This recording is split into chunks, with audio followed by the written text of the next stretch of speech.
ইমাম মালিক এবং ইমাম শাফি রহমতুল্লাহ আলাই এর ফতোয়া হইল এই অপরাধটা এত কঠিন, ইসলামী রাষ্ট্র থাকলে তাকে মৃত্যুদণ্ড দিবে। ইসলামী রাষ্ট্র যদি, ইসলামী হুকুমত যদি থাকে, তাহলে এই ব্যক্তি বেনামাজিকে কি দিবে? এই জন্য না যে সে কাফের। মুসলমান, যখন মুসলমান যদি কাউকে খুন করে, তার বিচার হিসাবে সেই মুসলমানের ফাঁসি। এই জন্য না যে সে কাফের, তার অপরাধটা এত চরম, এটার শাস্তি হলো তার মৃত্যুদণ্ড। তো নামাজ বর্জন এত চরম অপরাধ, ওই বেনামাজিকে মৃত্যুদণ্ড দিবে। ইমাম আহমদ ইবনে হাম্বল রহমতুল্লাহ আলাইহির কথা হলো মৃত্যুদণ্ড দিবে এই কারণে, নামাজ ছেড়ে দিয়ে সে কাফের হয়ে গেছে, সে মুরতাদ হয়ে গেছে। ইমামে আজম আবু হানিফা রহমতুল্লাহ আলাইহি তিনি বলেন, ইসলামী রাষ্ট্রের পক্ষ থেকে তাকে বুঝাবে, যে কোনো কঠোর শাস্তি দিবে, এতে যদি সে ফিরে না আসে তাকে জেলের মধ্যে বন্দি করে রাখবে। যতদিন না সে নামাজের জন্য পাক্কা প্রস্তুতি নিবে, সে জেলের মধ্যে থাকবে। ইমাম মানি হলো চিফ, এই প্রতিষ্ঠানের প্রধান তিনি। রাষ্ট্রের প্রধান জনগণ বানায়, কিন্তু বানানোর পর তারা প্রধান হয়ে যায়। জনগণ ভোট দিয়ে সরকার বানায়, কিন্তু বানানোর পর সরকার কি জনগণের কথার নিচে থাকে না উপরে? উপরে সে আইন করে, সে আইন সবাই মানতে হয়। খোঁজ নিয়ে জানা গেল আমরাই ভোট দিয়ে বানাই। কমিটি ইমাম নিতে পারবে, কিন্তু যখন ইমাম থাকবে ততক্ষণ পর্যন্ত আর এই কমিটির কথার নিচে না, সে সবার উপরে চলে গেছে।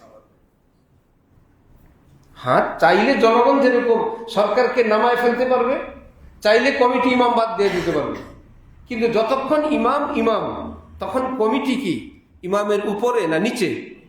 নিচে। যেমন সংসদ সদস্যরা সবাই মিলে স্পিকার নির্বাচন করে, তারা নিজেরা বানায় স্পিকার। বানানোর পর কি স্পিকার তাদের নিচে থাকে না উপরে উঠে? আল্লাহ তা এখন আর বলতে পারবে না আমরা বানাইলাম।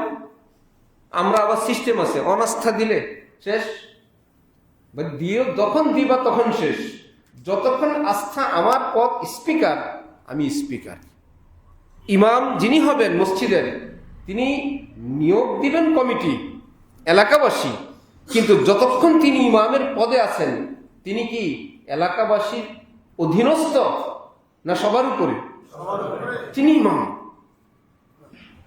نحمده ونصلي على رسوله الكريم أما بعد فأعوذ بالله من الشيطان الرجيم بسم الله الرحمن الرحيم قد أفلح المؤمنون الذين هم في صلاتهم خاشعون صدق الله مولانا العظيم وقال رسول الله صلى الله تعالى عليه وسلم الصلاة عماد الدين من أقامها فقد أقام الدين ومن تركها فقد هدم الدين وقال رسول الله صلى الله عليه وسلم من ترك صلاة متعمدا فقد برئت منه الذمة وفي رواية من ترك صلاة متعمدا فقد كفر أو كما قال النبي عليه الصلاة والسلام আমি আল্লাহ পাক রব্বুল আলামিনের পবিত্র কালামের অংশ বিশেষ তেলাওয়াত করলাম এবং হযরত রাসূল করিম সাল্লাল্লাহু আলাইহি ওয়াসাল্লামের কয়েকখানা হাদিস শরীফ পাঠ করলাম। আল্লাহ পাক আমাদের সকলকে কোরআনে পাক এবং হাদিসে পাকের সহি এলেম দান করেন। কোরআনে পাক এবং হাদিসে পাকের নূরে আমাদের জীবনকে সুন্দর করার তৌফিক দান করেন। ঈমানের পরে মুসলমানের সবচেয়ে বড় আমল নামাজ। এই জন্য হযরত রাসূলুল্লাহ সাল্লাল্লাহু আলাইহি ওয়াসাল্লাম ইসলাম গ্রহণের পরে তাকে নিজে নামাজ শিখাইতেন, অথবা কোনো সাহাবীর মাধ্যমে তাকে নামাজ শেখানোর ব্যবস্থা করতেন। তাহলে একজন মুসলমানের ঈমানের পর সবচাইতে বড় আমলের নাম কি? নামাজ। ইচ্ছাকৃতভাবে যদি কেউ নামাজ ছেড়ে দেয়, নামাজ বর্জন করে, ইমাম মালিক এবং ইমাম শাফি রহমতুল্লাহ আলাই এর ফতোয়া হইল এই অপরাধটা এত কঠিন, ইসলামী রাষ্ট্র থাকলে তাকে মৃত্যুদণ্ড দিবে। ইসলামী রাষ্ট্র যদি, ইসলামী হুকুমত যদি থাকে, তাহলে এই ব্যক্তি বেনামাজিকে কি দিবে? এই জন্য না যে সে কাফের। মুসলমান, যেমন মুসলমান যদি কাউকে খুন করে, তার বিচার হিসাবে সেই মুসলমানের ফাঁসি। এই জন্য না যে সে কাফের, তার অপরাধটা এত চরম, এটার শাস্তি হলো তার মৃত্যুদণ্ড। তো নামাজ বর্জন এত চরম অপরাধ, ওই বেনামাজিকে মৃত্যুদণ্ড দিবে। ইমাম আহমদ ইবনে হাম্বল রহমতুল্লাহ আলাইহির কথা হলো মৃত্যুদণ্ড দিবে এই কারণে, নামাজ ছেড়ে দিয়ে সে কাফের হয়ে গেছে, সে মুরতাদ হয়ে গেছে। ইমামে আজম আবু হানিফা রহমতুল্লাহ আলাই তিনি বলেন, ইসলামী রাষ্ট্রের পক্ষ থেকে তাকে বুঝাবে, যে কোনো কঠোর শাস্তি দিবে, এতে যদি সে ফিরে না আসে তাকে জেলের মধ্যে বন্দি করে রাখবে, যতদিন না সে নামাজের জন্য পাক্কা প্রস্তুতি নিবে সে জেলের মধ্যে থাকবে। 4 ইমামের কথা শুনেলাম, এর থেকে কি বোঝা যায়? নামাজ হালকা কোনো ইবাদত না, ভারী দায়িত্ব। মুসলমান তো নামাজ পড়বেই।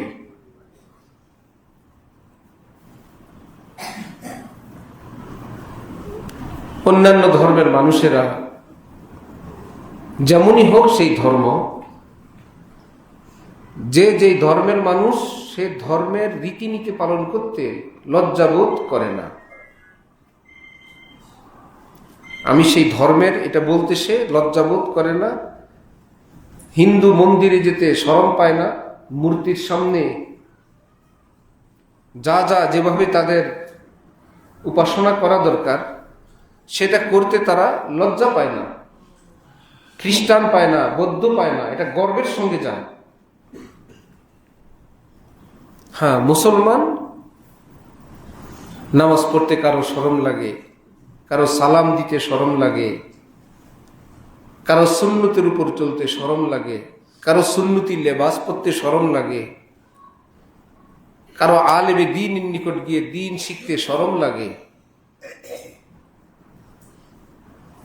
অথবা অন্য কোনো স্বার্থ অথবা অন্য কোনো কারণে আলেম থেকে, মসজিদ থেকে, মাদ্রাসা থেকে, দ্বীনি কাজ থেকে দূরে থাকতে থাকতে থাকতে থাকতে এমন হয়ে গেল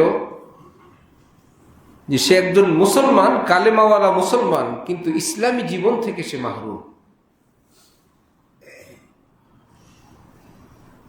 নবীজি ইরশাদ করেন, আস-সালাতু ইমাদুদ্দিন, নামাজ দ্বীন ইসলামের ভিত্তি, মান আকামাহা, যে এই নামাজ কায়েম করলো, ফাকাদ আকামাদ-দ্বীন, সে নিজের পূর্ণ ইসলামকে প্রতিষ্ঠা করলো।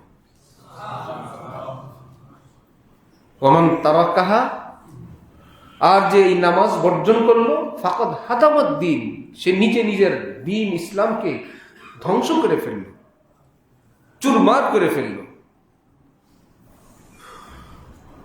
দ্বীনের এত বড় স্তম্ভ, এত বড় বুনিয়াদ নামাজ, বাকি রইল নামাজ আকামাহা, যে নামাজ কায়েম করবে, ফাকাদ আকামাদ-দ্বীন, সে তার দ্বীন ইসলাম সেটাকে প্রতিষ্ঠা করলো, সেটাকে কায়েম করলো। এই নামাজ, একামতে সালাত, একামতে নামাজ, এটা কি জিনিস? নবীজি তো বলছেন যে নামাজ কায়েম করলো সে নিজে পূর্ণ দিন কায়েম করলো। আমরা তো দেখি অনেকে নামাজ পড়ে কিন্তু পূর্ণ দিন তার কায়েম হয় নাই। সে নামাজ পড়ে, নামাজ কায়েম করেনি। নবীজি বলছেন যে নামাজ কায়েম করবে, সে দিন কায়েম করলো, সে নামাজ পড়ে, নামাজ কায়েম করে নাই। বেশ কম। নামাজ কায়েম করা যেটা, সেটা হলো পরিপূর্ণভাবে, সুন্দরভাবে, যত্ন সহকারে নিয়মিত নামাজ আদায় করাকে নামাজ কায়েম করা বলে। পরিপূর্ণভাবে, সুন্দরভাবে, যত্ন সহকারে, যথাযথভাবে নিয়মিত নামাজ আদায় করাকে নামাজ কায়েম করা বলে।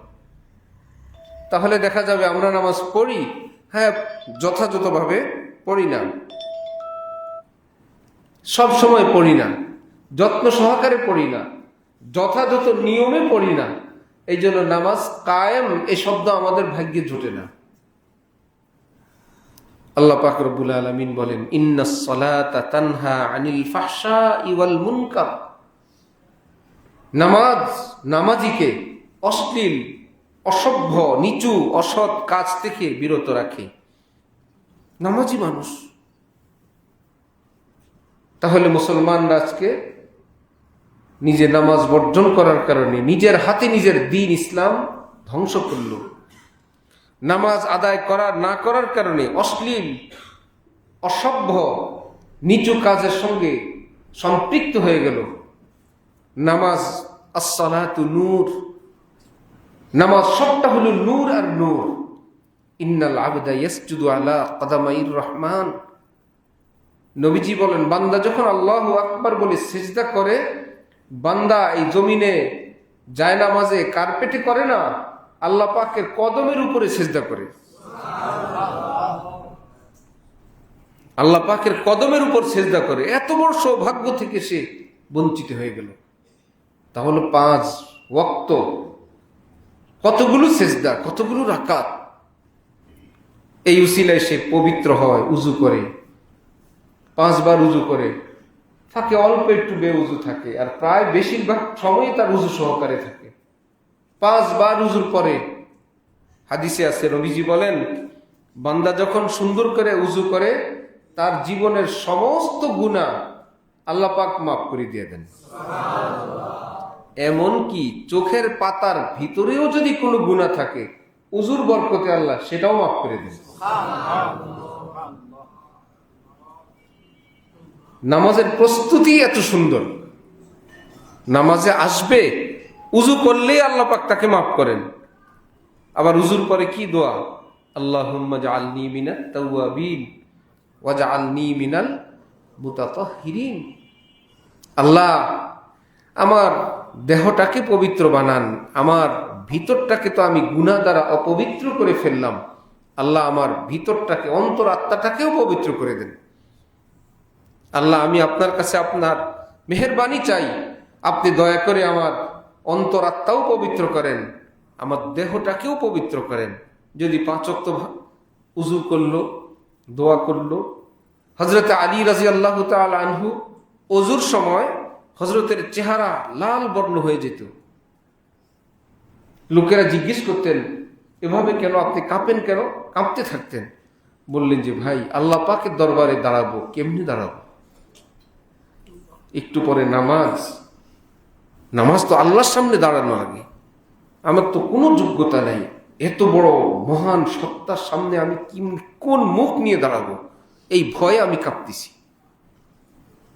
ওযুর সময় যদি এইটুকুন ফিকির হইতো যে আমি একটু পরে আমার আল্লাহর সামনে দাঁড়াবো, লজ্জা ভিতরে ওযুর পরে দোয়া হইতো, সুন্দর পাক সাফ কাপড় চোপড় হইতো, সঙ্গে উযুটা যদি মেসওয়াক সহকারে হইতো, সুবহানাল্লাহ। মেসওয়াক সহ উযু করে নামাজ পড়লে এক এক রাকাতে কয় রাকাতের সওয়াব? 70 রাকাতের বেশি সওয়াব। এক মাগরিব 70 মাগরিব, এক এশা 70 এশা, এক ফজর 70 ফজর। একটু মেসওয়াক দিল, আল্লাহ পাক খুশি হয়ে যান।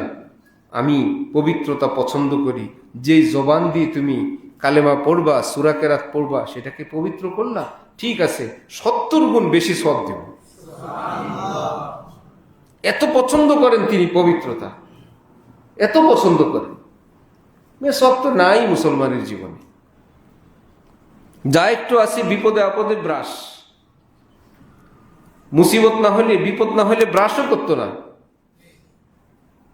মেসওয়াক এটা মাঝে মাঝেই করা, অনেক লম্বা সময় হয়ে গেলে নবীজি করতেন, মজলিসের আগে করতেন, মজলিস হয়ে গেল তারপরে করতেন, ঘুম থেকে উঠে করতেন, উজুর সময় করতেন।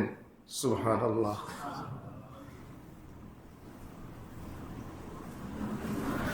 আল্লাহু আকবার।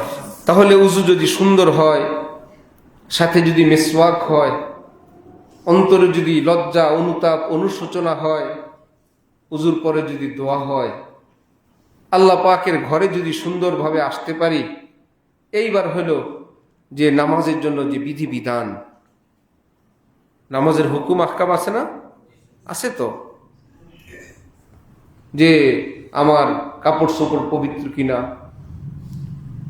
আমার নামাজের মাসাইলগুলো আমার যেটা একান্ত লাগবে সেটা মোতাবেক আমার জীবন, আমার প্রস্তুতি আছে কিনা। 2 রাকাত পড়লো, সময় আছে তো, দুখুলুল মসজিদ তাহিয়াতুল মসজিদ পড়লো, 2 রাকাত পড়লো তো, সময় আছে তো, সুন্নত পড়লো,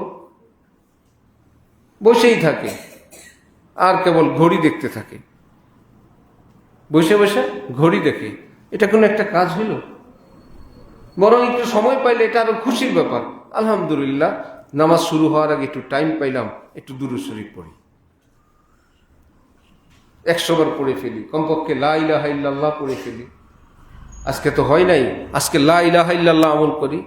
মনের জন্য সময়টা নষ্ট হচ্ছে, বিরক্তির ভাব, চেহারা সুরত, যে ইমাম সাহেব সময়টা নষ্ট করতেছে, 2 মিনিট হয়ে গেছে। সময়টা কি নষ্ট হয় না কাজে লাগে? তো বিরক্তির কি আছে? পুরো বাংলাদেশে কয়জন ইমাম জোহরের নামাজ 1:30 জায়গায় 32-এ দাঁড়ায়? পাবেন? যে নিয়মিত 31, 32, 33, 35-এ দাঁড়ায়, এরকম ইমাম কি অ্যাভেলেবেল পাবেন? যদি ইনকেস দেরি হয় একদিন, এটার জন্য এত বিরক্তির কিসের? এখন সবাই মিলে কেউ সুসু করতেছে, কেউ বিরক্ত করতেছে, কেউ প্রত্যেকে নিজ নিজ ক্ষমতা এবং দায়িত্ব অনুযায়ী চাহনি সেই ভাব দিচ্ছে। ভাই, আপনি আছেন তো মসজিদেই,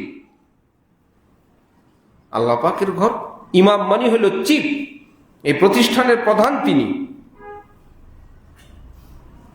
রাষ্ট্রের প্রধান জনগণ বানায়, কিন্তু বানানোর পর তারা প্রধান হয়ে যায়। জনগণ ভোট দিয়ে সরকার বানায়, কিন্তু বানানোর পর সরকার কি জনগণের কথার নিচে থাকে না উপরে? উপরে সে আইন করে, সে আইন সবাই মানতে হয়। খোঁজ নিয়ে জানা গেল আমরাই ভোট দিয়ে বানাই। ঠিক কমিটি ইমাম নিতে পারবে, কিন্তু যখন ইমাম থাকবে ততক্ষণ পর্যন্ত আর এই কমিটির কথার নিচে না, সে সবার উপরে চলে গেছে। হ্যাঁ, চাইলে জনগণ যেরকম সরকারকে নামায় ফেলতে পারবে, চাইলে কমিটি ইমাম বাদ দিয়ে দিতে পারবে, কিন্তু যতক্ষণ ইমাম তখন কমিটি কি ইমামের উপরে না নিচে? নিচে। যেমন সংসদ সদস্যরা সবাই মিলে স্পিকার নির্বাচন করে, তারা নিজেরা বানায় স্পিকার, বানানোর পর কি স্পিকার তাদের নিচে থাকে না উপরে উঠে? আল্লাহ তা এখন আর বলতে পারবে না আমরা বানাইলাম। আমরা আবার সিস্টেম আছে, অনাস্থা দিলে শেষ, দিও যখন দিবা তখন শেষ। যতক্ষণ আস্থা আমার পদ স্পিকার, আমি স্পিকার। ইমাম যিনি হবেন মসজিদের, তিনি নিয়োগ দিবেন কমিটি, এলাকাবাসী, কিন্তু যতক্ষণ তিনি ইমামের পদে আছেন, তিনি কি এলাকাবাসীর অধীনস্থ না সবার উপরে? তিনি ইমাম। সংসদের একটা বিধান আছে, কোরাম পুরা হইলে সংসদ অধিবেশন চলবে 1/3। 300 জনে কমপক্ষে 100 জন থাকতে হবে অধিবেশন চলার জন্য। এর নিচে হইলে সংসদ অধিবেশন শুরু করা যাবে না। এখন আসছে 30 জন, 50 জন, 70 জন, 80 জন, 90 জন, 100 জন তো পুরা হয়নি। এখন অল্প কয়েকজনের জন্য অধিবেশন শুরু করা যাচ্ছে না, সবাই বাড়িতে ফিরে যাবে।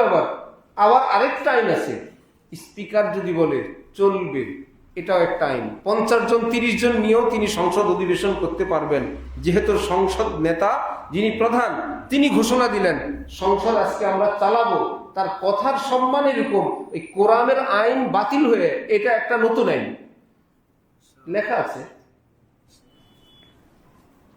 তাহলে যদি যে ভাই 1:30 জামাত, 5:15 জামাত, 8:30 জামাত, 4:45 ফজরের জামাত, এটা তো আইন।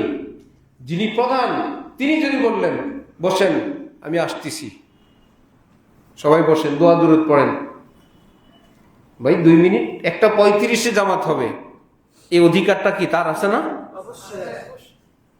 1:40 জামাত হবে, আপনারা দোয়া দুরূদ পড়েন, আছে কি না? আমরাই নিচু করে রাখি, আমরাই ছোট করে রাখি, এর ফলাফল আমরাই ভুগবো। রেজাল্ট আমাদের উপরে আসবে, সে তো চলে যাবে 2 দিন পরে, আরেক জায়গায় চলে যাবে। কিন্তু আমাদের ছেলেরা, আমাদের সন্তানরা, আমাদের বিভিন্ন সমাজের সকল শ্রেণীর মানুষরা কি দেখে? ইমাম মানি হলো আমাদের কথার নিচের একজন মানুষ। আর যদি হইতো আল্লাহ, এত সম্মান, এত পাওয়ার, এত ইজ্জত ইমামের, তাহলে সমাজের সকল শ্রেণীর মানুষ, ছেলে মেয়ে, স্কুল কলেজ ভার্সিটির এই মুসলমান সন্তানদের অন্তরে ইসলামের একজন প্রতিনিধি, তার প্রতি শ্রদ্ধা ভক্তি কমতো না বাড়তো? আল্লাহু আকবার, এত ক্ষমতা। আমরা শুনছি আমাদের হযরত ওয়ালা বলছেন, মুফতি জাকারিয়া সাহেব ধানমন্ডির এক মস্ত বড় আলেম, তো পার্ক মসজিদের ইমাম খতিব সবাই বসে আছে, 5-7 মিনিট হয়ে গেছে জামাতের টাইম, আরামসে বসে আছে। আসছেন, গাড়ির থেকে নামছেন, বাপের বেটা যাচ্ছেন, ইমাম সাহেব আসছেন, সবাই খুশি। 2-4 মিনিট লাগছে, তো কি হয়েছে? হ্যাঁ, বিমান কি সেকেন্ডে সেকেন্ডে সব ছাড়ে? ট্রেন ছাড়ে? সংসদ শুরু হয় মিনিটে মিনিটে হিসাব করে? 2-4-10 মিনিট 5 মিনিট হইতেই পারে। হযরত বলেন যে ভাই আসরের পর সবাইকে নিয়ে দোয়া দুরূদ তাসবিহ পড়েন, দোয়া করেন। আবার কখনো ওনার জরুরি কাজ আছে, আসসালামু আলাইকুম ওয়া রাহমাতুল্লাহ, আসসালামু আলাইকুম ওয়া রাহমাতুল্লাহ, সোজা উঠে চলে যেতেছে। ভাই আমার কাছে ইমামতি, ইমামের ইমামতি কোন পর্যন্ত? সালাম ফেরানো পর্যন্ত ইমামতি। ইমামের ইমামতির মেয়াদ কোন পর্যন্ত? সালাম ফেরানো পর্যন্ত। ইমামতি শেষ, আমি দোয়া করলে আপনারা করতেন, আমার কাজ আছে। যখন সকলে দেখতেছে উনি এখন উঠবেন, ভাই আমাদের তো তসবিহ বাকি আছে, পড়েন, তসবিহ পড়েন, দোয়া দুরূদ করেন, তেলাওয়াত করেন। সবাই কাঁপতেছে, হযরত দয়া করে নামাজটুকুন পড়াইছেন, এটাই তো ইহসান। এত বড় আলেম আল্লাহওয়ালার পিছনে আমরা একটু নামাজ পড়াইতে পারলাম। সিলেট দরগায় শাহজালালে হযরত মাওলানা আকবর আলী সাহেব রহমতুল্লাহি আলাইহি ছিলেন। হাকিমুল ইসলাম হযরত কারি তৈয়ব সাহেব, যিনি হযরত থানবীর খলিফা, কারি তৈয়ব সাহেবের খলিফা ছিলেন হযরত মাওলানা আকবর আলী সাহেব, সিলেট দরগা মসজিদের মাদ্রাসার প্রতিষ্ঠাতা এবং মসজিদের ইমাম খতিব সুদীর্ঘকাল ছিলেন। আল্লাহু আকবার বলে নামাজে দাঁড়াইতেন, আর কান্না, সূরা কেরাত কিচ্ছু বোঝা যায় না, প্রায় নামাজে এরকম। তো স্পেশাল নতুন জেনারেশনের কেউ কেউ কমিটি বললো আমরা একজন নতুন ইমাম রাখি, ওনার পড়া তো বুঝি না, কিচ্ছু বোঝা যায় না। মুরব্বী যারা ছিলেন তারা বললেন বুঝা লাগবে না, আমাদের বিশ্বাস মাওলানা আকবর আলী সাহেব যখন আল্লাহু আকবার বলেন, আমাদের নামাজ আল্লাহর দরবারে কবুল হয়ে যায়।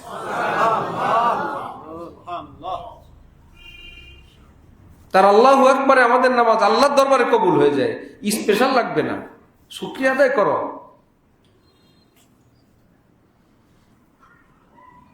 আজকে যদি রাজধানী ঢাকায়, জেলা শহরে, বিভাগীয় শহরে এইরকম কিছু মানসম্মত সরকারি প্রাইভেট মসজিদের ইমাম খতিব যেমন আলেম, তেমন মুহাদ্দিস, তেমন মুফাসসির, তেমন যোগ্য। এবার কি করলো, এটা ইমামের খতিব সাহেবের বাসভবন। এলাকার ছেলেপেলেরা দেখতো, সকল শ্রেণীর মানুষ দেখতো। সিকিউরিটি আছে, গাড়ি আছে, এসি আছে, সুন্দর তার বাংলো। এটা খতিব সাহেবের, এটা ইমাম সাহেবের। শহরে যদি, ঢাকা শহরে যদি 20 জন থাকতেন, বিভাগীয় শহরে, জেলা শহরে যদি থাকতেন, তাহলে এটা কি তাদের ব্যক্তির সম্মানই বাড়তো না ইসলামের সম্মান? ইসলামের সম্মান বাড়তো মিয়া। ভ্যাটিকান সিটিতে খ্রিস্টানরা তাদের ধর্ম যাজকদেরকে সেখানে রাখে, 600 মতো নাগরিক। একটা দেশ ভ্যাটিকান সিটি ফ্রান্সের, শুধু পোপরা থাকবে, আমাদের ধর্ম যাজকরা এখানে থাকবে। এটা ওই ব্যক্তি মাথা থেকে পা পর্যন্ত, হাত পাকে সম্মান না, ধর্মকে সম্মান করা। আমার ধর্ম যাজক তারা, ধর্মগুরু, আমরা তাদেরকে এভাবে সম্মান করব। হযরতে ইমাম মালিক রহমতুল্লাহ আলাইহির নিকট সেই যুগের বাদশাহ হারুন, পৃথিবী বিখ্যাত এক ন্যায়পরায়ণ ইনসাফগার বাদশাহ, 93 লক্ষ বর্গ মাইলের যিনি কি বাদশাহ, 93 লক্ষ বর্গ মাইল। সুবহানাল্লাহ। বেশ অর্ধেক পুরো পৃথিবীর বাদশাহ একা পরিচালনা করেন হারুন। হযরত ইমাম মালিকের নিকট পাঠাইছেন ওনার দুস্থ বন্ধু, যে ইমাম মালিক এত বড় মুহাদ্দিস, আসতে বলো আমাকে একটু হাদিস পড়াইতে। ইমাম মালিক খবর পাঠাইছেন, আল ইলমু ইউতা, এলমে দিন কারো কাছে যায় না, এলেমের কাছে আসতে হয়। বাদশাহ হয়েছে তো কি হয়েছে, এলেমের কাছে আসতে হয়, এলেম কারো কাছে যায় না। এবার ইমাম মালিক আসছেন, এসে হেলান দিয়ে বসে বললেন, হ্যাঁ মাওলানা পড়ান, হাদিস পড়াবেন পড়ান। এইবার যেটা বললেন, মিন ইজলালি রাসূলিল্লাহি সাল্লাল্লাহু আলাইহি ওয়াসাল্লাম ইজলালুল ইলম। ইলম তো এটা কারো ব্যক্তিগত সম্পদ না, এটা আসমান থেকে আল্লাহ পাক নবীজির উপরে নাজিল করা বস্তু, এটা হলো ইলম। সুতরাং নবীর সম্মানার্থে ইলমকে সম্মান করতে হয়। আপনি যেভাবে হেলান দিয়ে বসে আছেন, এটা ইলমের সম্মান হলো না। আমি ইমাম মালিককে সম্মান করতে বলছি না, আমার হাত পা চোখ নাক এরকম একজন মানুষকে না, ইলমকে সম্মান করতে বলি। এবার তিনি নতজানু হয়ে আত্তাহিয়াতুর মতো বসে পড়লেন। আল্লাহু আকবার। রাষ্ট্রেরটা আমাদের কাছে নাই, রাজধানীরটা, বিভাগেরটা, জেলারটা আমাদের কাছে নাই। আমাদের যেটা সেটা করি, যতটুকুন আছে অতটুকুন করি, চর্চা করি নিজেরা, ভাই বেড়াদার। আমি এক সময় পুরান ঢাকায় সূত্রপুর ফরাসগঞ্জ এক মসজিদের খতিব ছিলাম 5-6 বছর, 2010-এর আগে। তো ওখানের সভাপতি এক রাজনৈতিক দলের কেন্দ্রীয় কমিটির সদস্য, প্রবীণ রাজনীতিবিদ, স্থানীয় বাড়িওয়ালা, সম্মানিত মানুষ। ওই সময় তো এখন থেকে কমপক্ষে 20 বছর আগে, 18-20 বছর আগে আমাকে ডাকতেন ওস্তাদজি, খতিব সাহেব। আমি কিছু বলিও নাই। তো মসজিদ কমিটি তারা নিজেরা ঠিক করছে কি, যে আমরা আমাদের মসজিদ কেন্দ্রিক যত সিদ্ধান্ত নিব, যত ফয়সালা নিব, আমাদের কথাগুলো হবে খসড়া। ওস্তাদ যে আসলে, জুমার দিনে হুজুর আসলে, আমরা আল্লাহর ঘর চালানোর এলেম আমাদের নাই। আমরা তো ইসলাম নাই আমাদের কাছে, কি আছে? তা আল্লাহর ঘরের ব্যাপারে আল আলেম বেশি জানেন। আমাদের এই কথাগুলো আমরা খতিব সাহেব হুজুরের ওস্তাদজির কাছে পেশ করব, উনি অনুমোদন করলে এটা আইন হবে, নইলে বাদ। অমুক সময় অনুষ্ঠান করতে চাই, মসজিদে বাতি লাগাইতে চাই, সিন্নি খাওয়াইতে চাই, শবে বরাতের সকালে একটু কিছু খাওয়াইতে চাই, সারা রাত। বললাম সারা রাত তো নফল ইবাদত করলো, নফল ইবাদত করলে যদি এরকম খাওয়ান তো 5 ওয়াক্তের পর তো বেশি খাওয়ান দরকার। 5 ওয়াক্ত নামাজ তো ফরজ। শবে বরাতের নফল আমল করলে যদি সকালে সিন্নি বিরিয়ানি খাওয়াইতে হয়, তাহলে যদি খাওয়াইতেই চান তাহলে 5 ওয়াক্ত নামাজের পর খাওয়ান, কমপক্ষে প্রতি জুমার দিন খাওয়ান। বুঝছি, এটা তো দরকার নেই। মিটিং টিটিং করে ঠিক করছিল, পরে দেখলো আল্লাহ আমরা তো রেওয়াজের উপরে আছি, দেখছি শুনছি, খসড়া ঠিক করতেন। হযরত মাওলানা ইলিয়াস সাহেব রহমতুল্লাহি আলাইহি দাওয়াত ও তাবলীগের প্রতিষ্ঠাতা, তিনি সাথী সঙ্গী আলেম ওলামাদেরকে বললেন, আমরা আমাদের আইন কানুনগুলো এরকম খসড়া করব। ভাতিজা জাকারিয়া তার সামনে পেশ করব, সে বড় আলেম, আমি চাচা কিন্তু ভাতিজা আমার বড় আলেম। ভাতিজার সামনে পেশ করব মাওলানা জাকারিয়ার কাছে, সে দস্তখত করলে আইন হবে, নইলে বাদ। চাচা হয়েও ভাতিজার সামনে না, ভাতিজার এলেমের সামনে নতি স্বীকার করলেন। মশওয়ারা হলো এই দাওয়াতের কাজ সারা দুনিয়ার সাথীরা যে যেখানে যাবে সবার হাতে একটা কালেমাওয়ালা লাঠি থাকবে, লাঠির মাথায় লা ইলাহা ইল্লাল্লাহ মুহাম্মাদুর রাসূলুল্লাহ। খুব সুন্দর, খুব ফাইন। সব আলেমরা বলছেন অনেক সুন্দর হবে, জামাত বের হবে, গাছতে যাবে, সবার হাতে কালেমা, অনেক ফাইন হবে। কিন্তু আইন করবে তো জাকারিয়া। শেখুল হাদিস জাকারিয়া সাহেব রহমতুল্লাহি আলাইহির নিকট গিয়ে বলল, ভাতিজা আমরা এরকম পরামর্শ করলাম, তুমি ওকে করলে চূড়ান্ত হবে। তিনি বললেন, হবে না, ইসলামের দাওয়াত তো আপনি শুরু করেন নাই, শুরু করছেন তো রাসূলুল্লাহ সাল্লাল্লাহু আলাইহি ওয়াসাল্লাম। সাহাবায়ে কেরাম 1300-1400 বছর পর্যন্ত ইসলামের দাওয়াত তো হয়েই আসছে, এমন তো না ইসলামের দাওয়াত বন্ধ ছিল। আপনি একটা নতুন পদ্ধতি আবিষ্কার করলেন, আপনি তো আর ইসলামের এই কাজটা আবিষ্কার করেন নাই, পদ্ধতি আবিষ্কার করছেন। সুতরাং এই পতাকা নিয়ে দাওয়াত এটা ইসলামে আগে ছিল না, ইসলামের মধ্যে নতুন কোনো কিছু দেওয়ার পারমিশন নাই, লাল দাগ করা যাবে না। চাচা এবং তার সঙ্গে আলেম ওলামারা বললেন, ঠিক আছে, যেটা সিদ্ধান্ত সেটাই আমরা মানব। মেনে নিলেন। আমি এখন জুমা পড়াই বাদামতলী স্টিমার ঘাটে, এখানে তো ছিলাম। ইতিমধ্যে আবার 4র্থ জুমা বনশ্রী কেন্দ্রীয় মসজিদে পড়ানো হচ্ছে, আলহামদুলিল্লাহ।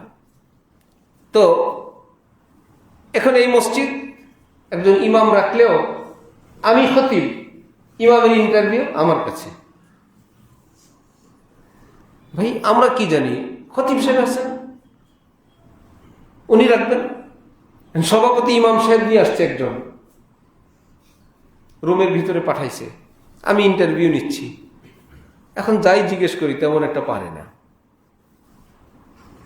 কালকে 3 সাংবাদিক আসছে, 2জন তাল্লুক রাখে, আরেকজন নতুন মহব্বতওয়ালা মানুষ, কথাবার্তা বললাম যে যেই জগতের সে সেই জগৎ বুঝে, তার জন্য সহজ। আমাদের রাষ্ট্রের অধপতনের একটা কারণ হলো জনগণও ইসলাম বুঝে না, সরকারও ইসলাম বুঝে না। কি মুশকিল, জনগণের মধ্যেও না বুঝার লোক অনেক, এদেরকে যে একটু সান্ত্বনা দিবে সরকার, তারা আরো বুঝে না, সালাম দিতে পারে না, বিসমিল্লাহ বলতে পারে না, সূরা ফাতিহা জানে না, আত্তাহিয়াতু পারে না। একটা মুসলিম দেশের দায়িত্বশীল না পারো, তবু একটা লাইন ছিল, তোমার যেরকম রাজনৈতিক উপদেষ্টা আছে, বাণিজ্যিক উপদেষ্টা আছে, নিরাপত্তা বিষয়ক উপদেষ্টা আছে, পলিসি মেকার আছে, সবই তো আছে, যেগুলো যেগুলো তোমার দরকার। একজন ধর্মীয় উপদেষ্টা রাখো, একজন না হোক 10 জন আলেম বেছে, যে তোমরা ভোট মিলে আমারে সিদ্ধান্ত দিও, আমি যাতে কোনো ভুল না করি, না নিজে পারে না কারো সহযোগিতা নেয়, বিপদ তো হবেই। এই কথা বলতে গিয়ে এক সাংবাদিক বললেন, আমি বললাম আমার রুমে যদি কেউ এসে বলে আমি একজন সিনিয়র সাংবাদিক, আমি কেমনে ধরবো হেরে, বেচারা চা খাওয়ায় ছেড়ে দিব। তো ওই সাংবাদিক গতকাল বলতেছে, আমাদের সঙ্গে যখন কেউ পরিচয় দেয় আমরা জিজ্ঞেস করি আপনি কোন বিটে কাজ করেন, একটু করে যে হা করে রয়েছে, তখনই বুঝি শয়তান। সাংবাদিক হলে এই শব্দ বুঝে ফেলত। কোড আছে না সবাই, কিছু কোড তো আছে, না হলে তো সবাই ফোন দিয়ে ওসি সাহেবরে বলতো আমি এসপি সাহেব, আমি ডিসি সাহেব, এই আসামি ছেড়ে দাও। ওসি সাহেব ছেড়ে দিব, পরস্পর তাবো কোড আছে না? একজন আরেকজন কি চিনার লাইন আছে কিনা? একজন মোটা একজন গেলেই ছেড়ে দিবে, হেলো বললেই আল্লাহ প্রধানমন্ত্রীর অফিস থেকে ফোন আসছে ছেড়ে দিতে বলছে, তাহলে তো নাম্বারটা নিয়ে একটা ফোন করে আমি প্রধানমন্ত্রীর অফিস থেকে বলছি আসামি ছেড়ে দিতে বলছি, এই হয় দুনিয়া? তো জনগণ আমাদের এই অবস্থায় আছে, যা বলে তাই বিশ্বাস করে, কোনো কোট বোট নেই। হুজুর হুজুর হয়ে গেছে, পিসা হয়ে গেছে, দরবার হয়ে গেছে, কোট বোট নাই, কারোর কাছে কোনো বিদ্যা বুদ্ধি বলতে কিচ্ছু নেই। ইমামের ইন্টারভিউ নিতে দিছে আমাকে মোতাওয়াল্লি সাহেব, সভাপতি সাহেব। এখন ইমাম বেচারা কিছু পারে টারে না, তা কিচ্ছু পারে না। আমি বললাম তো আপনারে পাইছি কই, কোত্থেকে আনছি? সভাপতি সাহেব বললো আমি পাঠাওর হুন্ডা চালাই, আমার হুন্ডায় উনি উঠছিলেন, কথায় কথায় উনি জানতে পারছেন আমি হুজুর। পরে বললো আপনি হুজুর মানুষ, হুন্ডা চালান, আমার মসজিদ আছে, আমার মসজিদে ইমাম সাহেব ইমামতি করেন। তো একজন সাধারণ মানুষকে তো হুজুর বলে সে আমি হাফেজ আলেম এও বলছি। আমার কাছে আসলে আমি বললাম তা আপনি আলিম হয়েছেন, শেষ জামাত দাওরা হাদিস পড়ছেন কোন মাদ্রাসায়? বলল কিতাবগুলোর নাম বলেন। কিতাবের ভিতরের কোনো কথা জিজ্ঞেস করি নাই। এই প্রশ্নটা এত সহজ, কারো ভাই বোনের নাম জিজ্ঞেস করলে উত্তর দেওয়া যত সহজ, কিতাবের নাম বলা হলো এত সহজ। ভাই তোমার ভিতরের কোনো পড়াতো না, নামগুলো বলতে বলছি, পারে না। বললাম মেশকাতের গুলো বলেন। হুজুর অনেক আগে তো ভুলে গেছি। তো আগের ইমাম সাহেব যিনি আছেন তাকে বললাম সভাপতি সাহেব কোথায়, যিনি আনছেন? সে তো ভাইগে চলে গেছে। যখন দেখছে তার আনা ইমামের এই দশা, সে পালায় চলে গেছে। এইটুকু বুঝছে আমার আনাটা সঠিক হয়নি। অথচ আমাদের দেশে অনেক জায়গায় এক কমিটির এক লোক হঠাৎ হুজুর একজনের পক্ষ নিয়ে আনে, ওনাকে রাখতেই হবে। কি ব্যাপার? রাতের বেলা হুজুর গিয়ে ওনার আব্বা ডাকছে, আমার বাপ নাই, আপনি আমার বাপ, আপনি আমার ধর্মের বাপ, আপনার বউ আমার আম্মা লাগে, আম্মা পর্দার আড়াল থেকে আমি গরিব মানুষ, আমার এতগুলো বাচ্চা কাচ্চা আছে, আমার এই মহল্লা সিদ্ধান্ত নিচ্ছে আমার এই চাকরিটা নোট করে দিবে, আপনারা আমার মা বাবা বাচ্চান। ওই বেটার দিল নরম হয়ে গেছে। সকালে এসে সভাপতি মোতাবাল্লি সেক্রেটারি হঠাৎ করে তার চেহারা পরিবর্তন, মানুষের ভুল বিচ্যুতি হয়, এই ইমাম রাখতেই হবে। তুমি কি জানো ইমাম রাখতে হবে কি হবে না? কমপক্ষে 2-4 জন মহল্লার এলাকার কাছের না হোক দূরের হোক একজন আলেমী দ্বীনের কাছে জিজ্ঞেস করেন এই বিষয় ওনাকে রাখা যায় কি না। আমরা তো জানি না, আপনি বলেন এই ভুল, এটা ক্ষমার যোগ্য, সতর্কতার যোগ্য না বহিষ্কার যোগ্য? বিষয়টা কি? আমরা ভুলে আছি, ইমামের বয়ান ঠিক আছে, অনেকে তো বিরূপ মন্তব্য। আলেমী দ্বীন বললেন ঠিক আছে, ভুল আপনাদের। ইমাম কথা বলেন, কি কথা বলবে?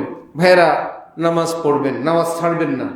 এখন যে নামাজ পড়ে না সে যদি বলে আজকের ওয়াজটা হুজুর আমারে করছেন, আরে বাবা, হুজুর ওয়াজ করছেন নামাজ পড়ার জন্য, এখন ওয়াজের পর একজন বলে সবই জানি, আমি নামাজ পড়ি না তো আমারে টার্গেট করে ওয়াজ করছে।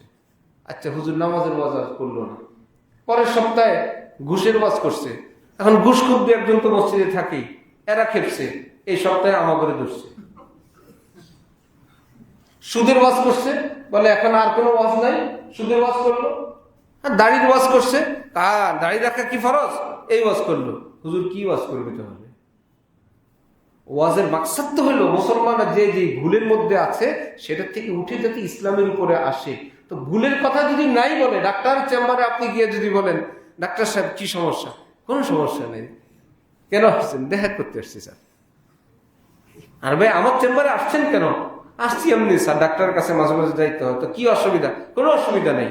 রুগী কি এটা বলে? রুগী মানি হলে তো সমস্যা। তো ইমাম ইসলামের যারা দায়িত্বে থাকবেন সমাজের সমস্যার কথাই তো বলবেন, যে এটা ঠিক করা দরকার, সেটা প্রয়োজন। এখন যদি আমরা আপনার গায়ের উপর নিয়ে বলি যে এটা আমাকে বলছে, এটা তোমাকে বলছে, আবার নিজেরা মশলা, ইমামের উপর যদি জনগণ মুসল্লিরা খুশি না থাকে ওনার ইমামতি জায়েজ নেই। কে খুশি না? ঘুষের ওয়াজ করছিল, ঘুষখোর খুশি না, ওই ঘুষ করে আবার ফতোয়া দিচ্ছে মুসল্লিরা যদি খুশি না থাকে ওনার ইমামতি জায়েজ নেই। উনি ঘুষ ছাড়বে না, ইমামের চাকরি থেকে ছাড়াবে। ওরে বাবা, মাদ্রাসা ঘর নির্মাণ হচ্ছে বা মসজিদ, পাশের বাড়িওয়ালা বলে দিল এই পাশে জানালা দিবেন না। এখানে মহিলা মা বোনরা আছে, এই মা বোন আছে, এই মা বোনের এ পাশে মসজিদ থাকলে জানালা কি মসজিদেরটা বন্ধ হবে না আমাদের ঘরেরটা বন্ধ হবে? না, ঘরেরটা খোলা থাকবে, মসজিদেরটা বন্ধ রাখতে হবে। আরে খোদা, আমি সুদ ছাড়বো না, আমি ঘুষ ছাড়বো না, প্রয়োজন ইমাম পাল্টাবো। কোথায় গেছি আমরা? এখন থেকে প্রায় 50-60 বছর আগে খাজা আজিজুল হাসান মকজুম বলছেন, अजीब दुनिया का हाल है जो है गुना हलाल है, आइब भी अज कमाल है, दुनिया गले का हार है, यही अगर बहार है, आग लगे बहार में। अजीब অবস্থা দুনিয়া। যেটা অন্যায় অপরাধ ছিল সমাজে মানুষ সেটা ধাপায় বেড়ায়, গর্বের সঙ্গে সে অপরাধীরা, সে চাঁদাবাজরা, সন্ত্রাসীরা, তারাই যেন হক, সেই যেন সত্যবাদী, সেই এলাকার বিচারক, তাদের কথাই সব হয়। শুক্রবারে আমাদের শেখ ঢালকানগর হজরতওয়ালা আল্লামা শাহ আব্দুল মতিন সাহেব দামত বারাকাতুহুম হজরত বললেন যে 2-3 মাস আগে হজরতের মসজিদের কমিটি মিটিংয়ে বসছে। জুমার দিনে হজরতওয়ালার বয়ান কখনো ঠিক টাইমে হয়, কখনো 5-10 মিনিট 20 মিনিট দেরি হয়। এই আগেও বারবার আলোচনা হয়েছে। তো হজরত বললেন 2-3 মাস আগে সবাই পুরো মহল্লার কমিটি সিদ্ধান্ত নিছে হজরতের বয়ানের কোনো টাইম নেই, আমাদের মসজিদের জুমার নামাজের কোনো টাইম নাই। হজরত যতক্ষণ বয়ান করবেন, বয়ান শেষ হলে সবাই সুন্নত পড়বে, তারপরে নামাজ পড়বো, যার ভালো লাগে পড়ো, না হলে অন্যদিক যাও। ভাগো তোমার যেখানে যেতে মন চায়, তোমার টাইম দরকার। টাইম আমাদের টাইমের চেয়ে একজন আল্লাহওয়ালার বয়ান বেশি দরকার। কি করবা? জুমার দিন বাইরে গিয়া একটা বেপর্দা পরিবেশে দাওয়াত খাইতে যাবে, বললো ঝগড়া করতে যাবে, টেলিভিশন ছাড়তে যাবে, ঘুমাইতে যাবে, অথবা কারো জরুরি কোনো কাজ থাকতে পারে। এটা কি জরুরি না? আল্লাহর দ্বীন শিখা, আল্লাহর ঘরে একটু থাকা, এটা কি নরমাল কাজ? এটা কি লস গেল না লাভে থাকলো? এখান থেকে বের হওয়ার জন্য অস্থির। খতমে তারাবিতে যদি 5 মিনিট টাইম বেশি লাগে, মসজিদের বাইরে 5 মিনিট সময় বেশি লাগাইছে আজকে। প্রত্যেক পাড়ার সূরা, প্রত্যেক পাড়ার মধ্যে হরফ কি গণা হরফ আছে নাকি? কোন কোন পাড়ার ভিতরে আয়াত বেশি আছে, কোন কোন পাড়ার সিস্টেমে এমন এটা পড়তে সময় বেশি লাগে। এটাকে তাড়াহুড়ো করা যায় না। 5 মিনিট টাইম, এর মধ্যে রুকু, সেজদা, আত্তাহিয়াতু, কত ইমাম সাহেবের পানি থাকতে পারে, একটু কোরআন শরীফ দেখা লাগতে পারে, একজন আরেকজনের সঙ্গে একটু শেয়ার করা লাগতে পারে। 5 মিনিট নিয়ে মহল্লায় আলোচনা। তার মানে আমরা কতটা নিকৃষ্ট, কতটা নিচু, আমরা ধ্বংসের দ্বার প্রান্তে চলে গেছি। এই জন্য ইসলামের সম্মানে, কোরআন হাদিসের সম্মানার্থে কোরআন ওয়ালাদেরকে সম্মান করব, চেষ্টা করবো ইনশাআল্লাহ। কোরআনের প্রতিষ্ঠানকে সম্মান করবো ইনশাআল্লাহ। আল্লাহর ঘরকে সম্মান করবো ইনশাআল্লাহ। দ্বীনি লেবাসকে সম্মান করবো ইনশাআল্লাহ। যিনি করবেন তিনি লাভবান হবেন। ওয়া মান ইউআযযিম শাআইরাল্লাহ ফাইন্নাহা মিন তাকওয়াল কুলুব। ইসলামের নিদর্শনকে যে সম্মান করে এটা তার অন্তরে তাকওয়া। এই মসজিদ ইসলামের নিদর্শন। মসজিদ ইসলামের নিদর্শন না? মাদ্রাসা ইসলামের নিদর্শন না? দাড়ি ইসলামের নিদর্শন না? ইসলামী লেবাস পরলে জিজ্ঞেস করতে হয় আপনি কি হরে কৃষ্ণ না মুসলমান, জিজ্ঞাসা করতে হয়? লেবাস দেখলে বুঝে এটাকে নিদর্শন বলে। যেটা ইসলামী নিদর্শন, কোরআন শরীফ আল্লাহ পাক বলেন ওয়ামান ইউআযযিম শাআইরাল্লাহ, এটা আমার শিয়ার, আমার দিন, ইসলামের বৈশিষ্ট্য। দেখলে বুঝো না একজন মুসলমান, একজন দিনদার, একজন আলেম। মিনার দেখলে বুঝো না এটা মসজিদ। কোরআনের আওয়াজ দেখো না এটা কোরআন। এটা বন্দিগির একটা অংশ, এটা মুসলমানের জীবনের একটা অংশ। ইসলামের এই নিদর্শনগুলোকে সম্মান করা করবো ইনশাআল্লাহ। এটাও আমার আপনার আমল, এটাও আমার আপনার পরকালের নাজাতের উসিলা হইতে পারে। হাদিসে পাকে তো আছেই, মানুষের মৃত্যুর পর কবরে তার এক ফেরেশতা, বিভিন্ন ফেরেশতা থাকবে। অন্যান্য ফেরেশতারা বলবে তুমি কে? সে বলবে আমি কোরআন। মানে আল্লাহ পাক কোরআন শরীফকে এক ফেরেশতার আকৃতি দিয়ে ওই মৃত ব্যক্তির কবরে রেখে দিবেন। তুমি এখানে, আমি আসবো না, আমার বন্ধু তিনি, এই মৃত ব্যক্তি আমার দোস্ত, জীবনভর আমার সঙ্গে বন্ধুত্ব ছিল, আমাকে তেলাওয়াত করতেন, আমার উপর আমল করতেন। আমি কোরআন যাদের বুকে থাকতাম, আলেম হাফেজ, তাদেরকে তিনি সম্মান করতেন। আমি যেই ঘরে আমাকে চর্চা করা হইতো মাদ্রাসা, সেই মাদ্রাসাকে তিনি ভালোবাসতেন। সব মিলে তার সঙ্গে আমার দোস্তি ভাই। ঠিক আছে, যান, এবার যাব না। কখন যাবা?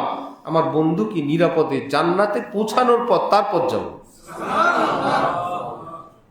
তাহলে মুসলমানের জীবন কেমন হওয়া উচিত? নিজের ঘর বাড়ি, আল্লাহ আমাদেরকে সেরকম হওয়ার তৌফিক দান করেন। তাহলে ইসলামের পর, ইমানের পর সবচাইতে বড় আমল কি? নামাজ।